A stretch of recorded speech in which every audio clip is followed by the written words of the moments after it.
Do not forget you are on drugs. That's a line I kept hearing from my friends or even reading on the internet, and to be fair, it is a statement that I always kind of looked down upon. I didn't see how you could possibly forget that you just took drugs while tripping. And yet, I once managed to forget I cashed a bowl of salvia.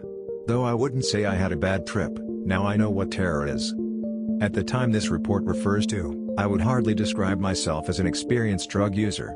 I smoked weed nearly every day, I ate shrooms half a dozen times, dull ones, not truffles, and I already took salvia a couple times, but I never tried stuff like acid, ecstasy, DMT or amphetamines. Before I get to talk about the salvia hit which this report has been written for, I would like to describe my first experience with salvia, as it contributed a lot to the mindset I was in and to the expectations I had built up before then. As this is only background, you can skip the next 2 paragraphs and still be able to understand what comes next. All of the salvia I ever smoked was provided by my friend B, and it was a 10x extract. So one evening, B joins me at my apartment and decides to introduce me to salvia. He brought a small bong along with him and proceeded to explain to me how to cache a bowl properly, keeping your breath for as long as you can before you exhale, etc. I cannot really tell how many grams he put in the bowl, but that was about a large pinch. The bowl was half full.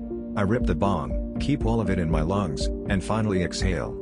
Nothing much happens in the first seconds, just a very sharp sensation of heat aggressively building up. But then, uncontrollable and near hysterical laughter takes over all of my cognitive functions. I cannot think anymore. My purpose on this earth is to laugh without ever stopping. After nearly a minute of absolute hilarity, I begin to feel like I can try and gather some of my thoughts again, and as I look around me to get a grasp of my surroundings, my eyes stop on my keyboard, a backlit one with colored keys. All of the keys started to distort slightly towards the center of the keyboard, like a siphon, and before I knew it, I was in the back seat of a car launched at full speed between hills illuminated with bright colors which were those of my keyboard. According to B, this lasted for a bit under 5 minutes, then the scene kind of faded and I crawled up to my bed mumbling incoherent stuff like I got on the wrong planet, please take me back. I lay there for another 2 minutes, eyes closed, sweating profusely, with reminiscences of what just happened still playing in the back of my eyelids, but, nearly, fully conscious of myself and aware of my presence in our real world. For the whole time back in the car, I did not actively think about the fact I just took salvia, but I guess my subconscious knew it and it kept me away from panic. It was just before the scene started to fade that I thought, shit man, I shouldn't stray so much or I won't be able to return to my homeworld. Somehow, I still didn't think about salvia while thinking of this, it was just a natural thought occurring naturally in the scene I was part of. This was my very first associative experience, and from that point onwards, I thought I understood what notions the term dissociative held, I thought I knew what it meant and why dissociative drugs were called like so. I also perceived a potential in salvia that I could not explain properly with words. It felt like the remainder of that first experience was a mystery, and this mystery kept calling out to me because it was mine to unveil. When I realized that, I grew impatient to hit salvia again, though I was able to temper myself over time. So let's get to the main story. 3 months have passed since my first hit, and I had the occasion now and then to take another couple bowls which did close to nothing comparable to that first experience. I only had moderate effects such as perspective distortion, emotional amplification of music, heat and sweating, etc., and let's not forget laughter. But I could sense the mystery again, and it was still calling out to me in a corner of my head. One day around 2 p.m., I finally got over with my midterm exams and decided to chill for the rest of the day. So here I am rolling up a joint with music playing softly in the background, then I light it up and the day goes on like normal. Now this sounds like nothing, but I have been wondering for a long time whether this single joint, the only one that I smoked hours before a hit of salvia, altered my experience. After having read many trip reports, I think it did. Effects may have been more intense than if I hadn't smoked beforehand, and that may be a plus, but during my trip I had negative thoughts that I had absolutely no reason to have, and though I'm not accounting weed responsible for the presence of such negativity, I think it contributed to amplifying my perception of it to some extent. It's now 8 p.m., the joint is long gone, and my friend B, who was also done with his last midterm exams, joins me at my apartment. He brought salvia, so after an hour of feeling the mood, we both ripped a first bong, and I got the same moderate effects as above. Nothing like the breakthrough of my first time.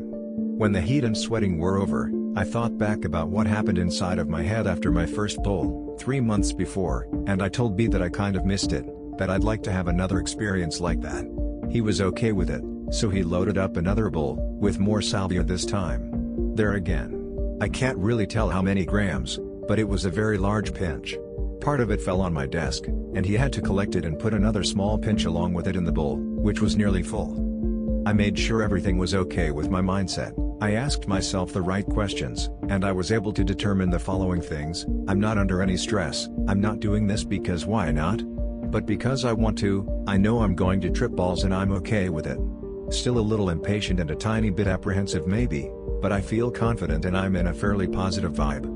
I hear Solar by Merkaba playing in the background and it makes me even more confident. I know I'm going to have a good time.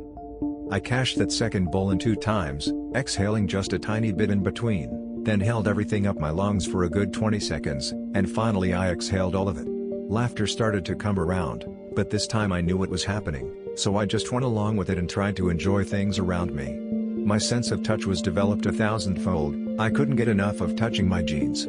Feeling the warmth of my hands with my legs through the fabric had become a source of euphoria like I've never known. Then I turned around to B, smiled at him like a retard, reporting his own words from afterwards. Then, for some reason, I remembered that pillows are actually really fucking comfortable, and I wanted to touch one really badly. I extended my left arm, which by now seemed several meters long, towards my bed, accidentally touching the bed instead of the pillow. That was the trigger.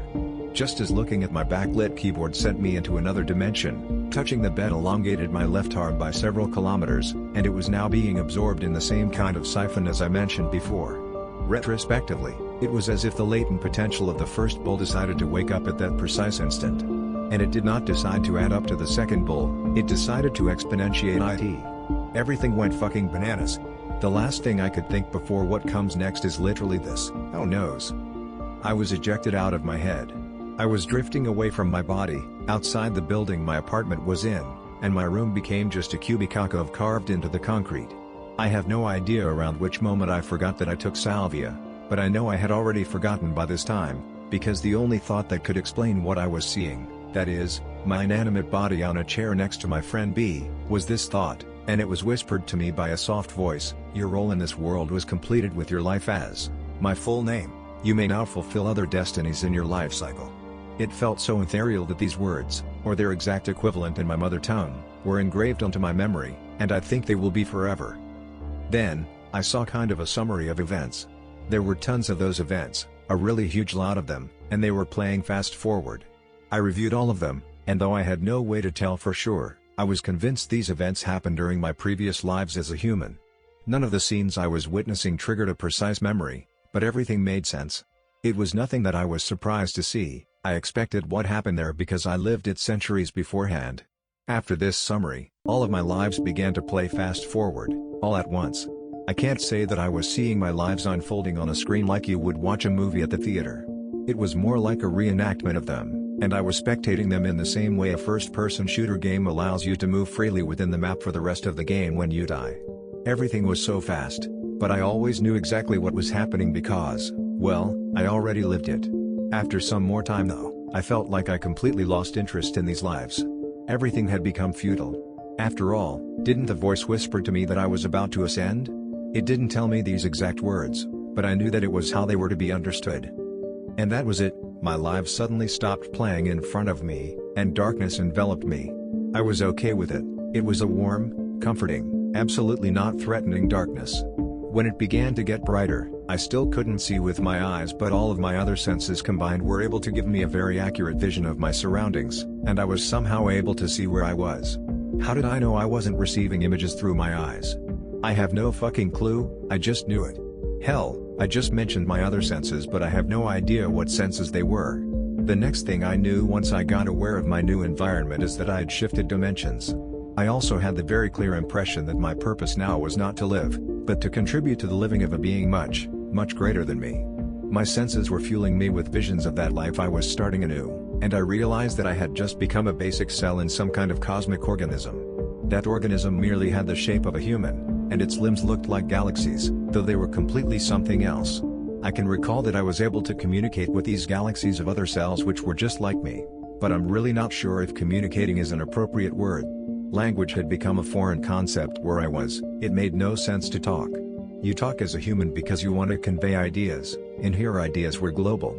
I knew everything I had questions about. The closest I can describe this feeling is like this: asking questions and getting answers were the exact same process.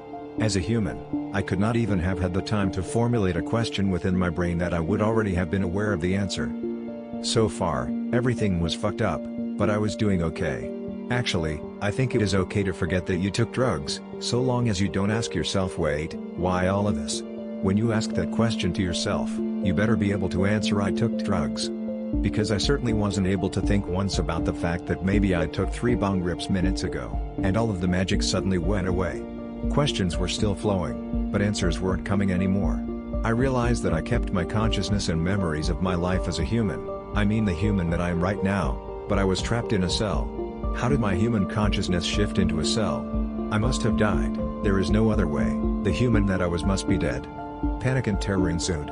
I felt extreme sadness for my physical body because it would remain inanimate forever even though my personal identity was still living. I realized that my human life had stopped prematurely, and I felt the sorrow of my family and friends. Then, I felt my own sorrow, amplified by the fact that I would never be able to see them again. I was pure distress, imprisoned inside all of these negative emotions. In an ultimate mental effort, I was able to project myself back into my dead body. When I opened what I thought were my physical eyes, I saw a huge spiraling pattern made up of exclusively warm and dark colors. The voice from the beginning came back, and this time, though it was very distorted, I was able to tell it was a male voice. It asked, "Are you okay?" These words could have been reassuring, but instead, the tone used by the voice made them feel cold-hearted, reproving. I looked up to the source of the sound only to see a threatening grin hovering well above the spiraling pattern. I fell into its trap. I was trapped into the spiral, and, ironically enough, I was also trapped into thinking this, over and over, and over again. I could feel my face decomposing into layers, and I could feel this infinity of layers melting into the flow that fed the spiraling patterns. It was a physical sensation, not just thoughts popping up at the right time, but I could have sworn that I was back in my physical body, and that it was actually decomposing into layers, towards my right, and into the spiraling flow, which made it a lot scarier when I thought back on it afterwards. Finally, I started to recognize familiar shapes in the flow of the spiral. It took several seconds, but everything started to look more and more familiar, as the spiraling pattern started to unspiral. For a moment, I thought I was attracted towards the center of the spiral, but it was actually my perspective undistorting progressively which made it look like it. Instead, it was actually more like the spiral was surrounding me as it became straight. Heaps of vivid colors started to reorganize themselves into more familiar shapes, and I started to recognize objects from my room, my actual human room. I was back into my body, and this time for real. My vision was blurry, but it was my physical eyes which I was seeing through. It took another good minute to get used again to the life I was living before this whole journey. My head looked like this. Is this for real? What is this life? What am I going to live again? I remember this as the latest life I lived before I took Salvia. Is it truly me coming back to my senses? Wait, did I take Salvia? Fuck, of course I did. Holy shit, I'm back. Normally, such thought process would have taken seconds, but it spanned over a full minute. I would also later realize that the distorted voice asking me if I was okay was actually my friend B asking me this exact question for real. For around 5 minutes I was halfway between trying to get a grasp of what just happened in my head and getting used again to my body. The right part of my face felt numb and tense at the same time, all of it while pacing across my room mumbling individual pieces of sentences. What? How did I? Wait a minute. Oh shit. That was. When I finally gathered up and was able to assemble several words into a sentence, I proceeded to tell the major part of this to my friend B, not as much detailed though, and definitely not articulated. Here is his version of the story from the point where I touch my bed and get out of my body. I touched the bed, then I logged off for 3 minutes. Near the end, he asked if I was okay, and I just looked at him without saying a single word. My face started to form an expression of absolute terror just as I was looking at him dead in the eyes, and I was stuck like that looking around in terror for a full minute before I came back to myself and started pacing. During these whole 5 minutes spent pacing in my room, I still had this kind of connection to my previous lives which made me question every few seconds if I was not stuck in an alternate reality which only seemed familiar. Then I finally got over it, we rolled out more joints and carried on like nothing happened. But it was truly a life-changing experience that I will look back at for a long time still. Congratulations on reaching the end of this trip report. I did not plan on writing something so lengthy, but this is just as exhaustive as I could be. I'll just end this wall of text on some thoughts I had afterwards. I mentioned that it seemed pretty dumb to me that you could forget you were on drugs while tripping. I learned that it was actually possible, and I learned it the hard way. But there again. It was definitely not a bad experience. A scary one for sure, but not bad. I feel a lot more like I fit into this world than I did before. I understand things on a deeper level, or at least I feel like it, all of the little things that make a difference. Now, I think also I understand how some people can't ever get past their trip on some drug, like they never return. My thought process on salvia was so different from the usual that a part of me felt like it was slowly decaying to madness. The simple thought of such decay is still slightly terror-inducing to me, because it implies your own mind can be turned into a prison. Retrospectively, I think there were moments during my trip where I made choices. My trip felt like what I wrote above because I made a particular set of choices. But what would have happened if I had taken other decisions? I will never know, and I'll never be confronted to these choices again. But then, in every trip, is there a combination of choices which, in particular circumstances, could make my mind decay to madness more than it was supposed to? Maybe that's how people never return from a trip.